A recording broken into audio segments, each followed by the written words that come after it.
오늘 새벽으로 갈라디아서 말씀을 마무리하기를 원합니다. 사도 바울은 자신이 갈라디아 교회에 편지를 쓰면서 바울 역시 그의 편지를 마무리하면서 다시 한 번 더 다른 복음, 거짓 복음을 전파했던 거짓 교사들, 거짓 선지자들의 실체를 다시 한 번 더 언급해 주고 있습니다. 할례를 주장하고 율법을 주장했던 그들의 실체는 무엇인가 하면 참 복음을 외면함으로써 참 복음을 살짝 왜곡시킴으로써 인해서 박해를 피하기 위해서, 고난 당하지 않기 위해서, 더 편한 것을 선택하기 위해서 그렇게 율법을 주장하고 할례를 정했다 하는 것이 사도 바울이 본문을 통해서 알려주고 있습니다. 본문 12절인데 12절 같이 한번 읽어보겠습니다. 천천히 12절 읽겠습니다. 시작. 무릇 육체의 모양을 내려하는 자들이 억지로 너희에게 할례를 받게 함은 그들이 그리스도의 십자가로 말미암아 박해를 면하려 함뿐이라. 무릇 육체의 모양을 내려한다 하는 것은 아시는 대로 할례를 행함으로 신체적인 어떠한 형태를 만드는 걸 이야기해요. 그렇게 하는 이유는 12절에도 기록되어 있는 것처럼 그리스도의 십자가로 말미암아 박해받는 것을 면하기 위해서 그렇게 이야기하는 거예요. 그것은 그 갈라디아 지역에 율법을 중요시 여기고 율법을 준수하는 이들 유대주의자들이 있었기 때문이에요. 유대주의자들은 율법을 지키는 것을 아주 중요시했어요. 그래서 할례를 전하지 않고 할례를 강조하지 않으면 이들에게 핍박당할 것을 두려워해서 할례를 주장했다. 할례를 하도록 이렇게 예수도 믿고 율법도 행하면 좋아 이런 식으로 말을 했다는 거예요. 그 이유는 고난 당하지 않기 위해서 그렇게 했다. 미움 당하지 않기 위해서 그렇게 했다 하는 것을 알 수가 있습니다. 그들이 율법과 할례를 전하기는 했지만 정작 자신은 율법을 지키지 않았어요. 그에 반해 바울은 어떻습니까? 바울은 십자가 외에는 결코 자랑하지 않았어요. 본문 이제 14절인데요. 14절 한번 읽어보겠습니다. 바울이 전한 복음이 무엇인지 14절입니다. 시작. 그러나 내게는 우리 주 예수 그리스도의 십자가 외에 결코 자랑할 것이 없으니 그리스도로 말미암아 이 세상이 나를 대하여 십자가에 못 박히고 내가 또한 세상에 대하여 그러하니라. 아멘. 바울이 의지하고 추구하고 마음속에 붙잡았던 것은 십자가밖에 없어요. 바울이 예수님의 십자가를 자랑한다는 것은 바울은 예수님을 만나기 이전과 만난 이후에 그의 정체성이 완전히 예수님을 만나고 난 뒤에 완전히 새롭게 바뀌었어요. 바울이 새롭게 정립한 정체성은 오직 예수님의 십자가만을 의지하는 것이 바울이 새롭게 정립한 정체성이었어요. 여러분, 십자가만을 자랑한다는 것은 전적으로 하나님의 은혜와 예수님께서 십자가 위에서 나를 위하여 피 흘려 죽어 주신 예수님의 공로만을 의지한다는 거예요. 이것이 십자가만을 자랑한다는 거예요. 십자가를 자랑한다는 것은 목에 십자가 목걸이하고 귀에 십자가 액세서리를 하고 늘 십자가, 나무 십자가를 들고 다닌다는 뜻이 아니야. 마음에서부터 오직 하나님만을 의지하고 오직 예수 공로만을 의지했다는 이것이 십자가를 자랑한다는 것이죠. 그 마음의 상태가 말끝마다 주님의 은혜를 자랑하고 자기는 부족하고 자기의 연약함을 인정하면서 나를 구원해 주신 예수님의 그 은혜를 고백한 것이죠. 이것이 십자가를 자랑한다는 뜻입니다. 사실 십자가의 은혜를 이렇게 강조한 이 바울에게는 세상적으로도 대단한 사람이었어요. 아무것도 가지고 있지 않으면서도 바울이 이렇게 이야기한다면 설득력이 없을 거예요. 바울은 그 당시 남들에게 자랑할 것이 굉장히 많았던 사람이 바울이에요. 그리고 사람들 앞에서 어시될 만하고 목에 힘을 주고 어깨에 힘줄 만한 것들이 굉장히 많이 가지고 있었던 사람이 바울이에요. 그런 사람이 뭐라고 말합니까? 자기는 다른 거 아무것도 의지하지 않는다. 여러분, 이거는 말만 하는 것이 아니라 자신의 마음에서부터 의지하고 추구하는 것이 아무것도 없다는 거예요. 십자가 말고는. 바울은 세상에서 그 당시 자랑할 것이 많았는데 그의 혈통이 정통 유대인이었어요. 그 말은 가문이 타고났다는 거예요. 가문이 대단한 가문이었어요. 가문만 대단한 것이 아니라 그의 학벌 대단했습니다. 사도 바울의 학벌이 대단했어요. 그 당시 가말리엘 문화생으로서 가말리엘 문화생은 아무나 가말리엘이 제자가 되지 못했어요. 그 제자가 된다는 것만 해도 대단한 자격이었는데 사도 바울은 또한 율법을 지키는 그의 열심은 타의 추종을 불허했어요. 그런 그가 예수님을 만나기 전에는 자기가 가지고 있던 것을 자랑했어요. 가문도 자랑하고요. 자기가 어릴 적에 정통 유대인으로서 8일 만에 할례 받은 거 자랑했어요. 이런 것들이 다 자랑거리였어요. 공부 잘하는 거, 학벌 대단한 거, 이거 자랑거리였거든요. 그런데 이 바울은 예수님을 만나고 난 뒤에 세상적인 평가 기준은 아무것도 의지하지 않았어요. 오로지 그가 의지했던 것은 십자가만을 자랑하고 의지했던 것이에요. 그 말은 예수님의 은혜만이 자신의 가슴 속에 꽉 차고 자기가 자나깨나 주님의 은혜에 사로잡혀서 살았다는 뜻입니다. 바울이 의지했던 것은 그 어떤 것도 없었습니다. 그런데 여러분, 오늘날 한국 교회의 실상을 한번 들여다보시기를 바랍니다. 바울은 그렇게 자랑할 것이 많았는데 예수님을 믿고 난 뒤에는 아무것도 자랑하지 않았어요.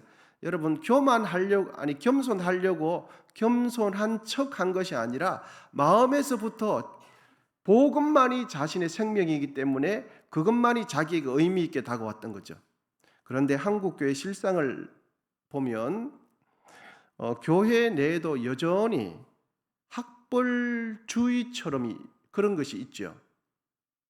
부인할 수 없는 사실이죠.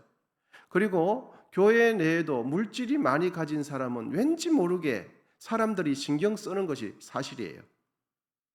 바울은 이것을 배설물처럼 버렸는데, 예수를 만나고 배설물처럼 버렸는데 오늘날 교회는 거꾸로 하고 있어요.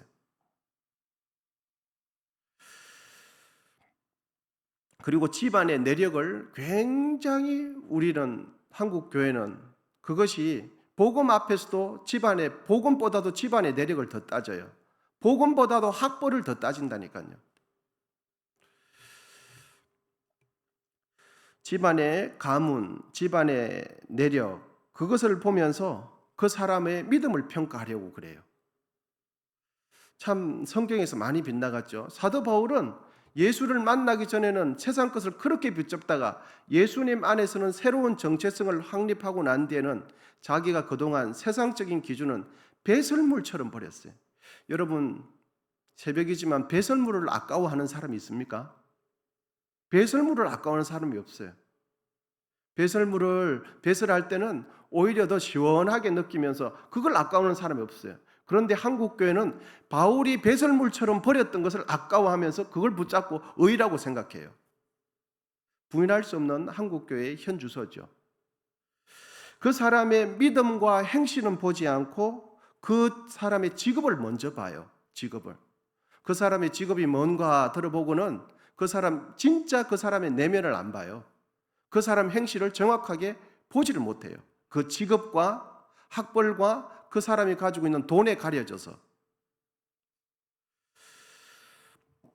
참 안타까운 것은 우리는 천국 갈 때까지 이 세상이 추구하는 외모를 보는 잘못된 습관에서 천국 갈 때까지 자유롭지 못할 수도 있어요.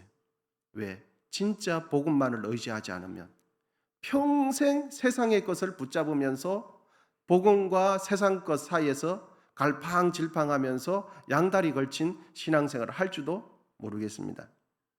하지만 여러분, 성경은 뚜렷하게 강조하는 것이 있죠. 그것은 하나님은 사람의 외모를 보시지 않고 무엇을 보신다고 말씀합니까? 마음 중심을 보신대요. 성경은 뚜렷하게 이걸 강조해요. 여러분, 사람의 외모를 본다는 것은 그 사람의 얼굴, 생김새, 신체, 키를 본다는 뜻이 아니에요. 그 사람이 가지고 있는 학벌을 본다는 거예요. 그것의 학벌을 보는 게 외모를 보는 거예요. 그 사람이 가진 재산을 보는 게 외모를 보는 거예요.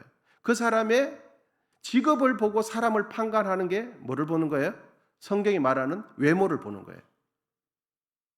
그 사람의 캐리어를 보는 게 우리가 성경에 말하는 것이 사람의 외모를 보는 거죠. 그래서 이 당시 이제 주님께서 성경에 기록할 때 사무엘 선지자를 통하여 이스라엘 백성들에게 사울 대신 왕을 세우려고 할 때 사무엘 선지자가 이새의 아들을 쭉 보는데 그 당시는 전쟁을 할 때 신체적인 조건에 의해서 힘을 발휘했기 때문에 사람의 남자의 신체 조건이 굉장히 중요했습니다. 그래서 키 크고 근육 많고 이렇게 덩치가 큰 사람이 전쟁을 잘하기 때문에 그 사람이 리더로 세우면 영향력을 발휘할 수 있어요. 그런데 그때 이새의 아들을 이렇게 사무엘이 보는데 첫째도 대단했어요. 얼굴도 잘생기고 키도 크고 그러니까 힘이 좋은 거 보니까 외모를 보니까 이 사람 왕으로 세우면 되겠다 생각이 하나님께서 어땠습니까? 버렸어요. 둘째도 버렸어요. 셋째도 버렸어요. 그런데 제일 막내둥이 여덟째, 일곱째 되는 그 다윗은 그 축에도 끼지 못했어요. 왜? 다윗은 왕으로 될 만한 자격조차도 아버지도 인정하지 않았기 때문에 아버지 무엇을 봤습니까? 아버지는 사람의 외모를 본 거죠. 그때 하나님께서 하시는 말씀이 하나님은 사람의 외모를 보지 않는다고 말을 해요.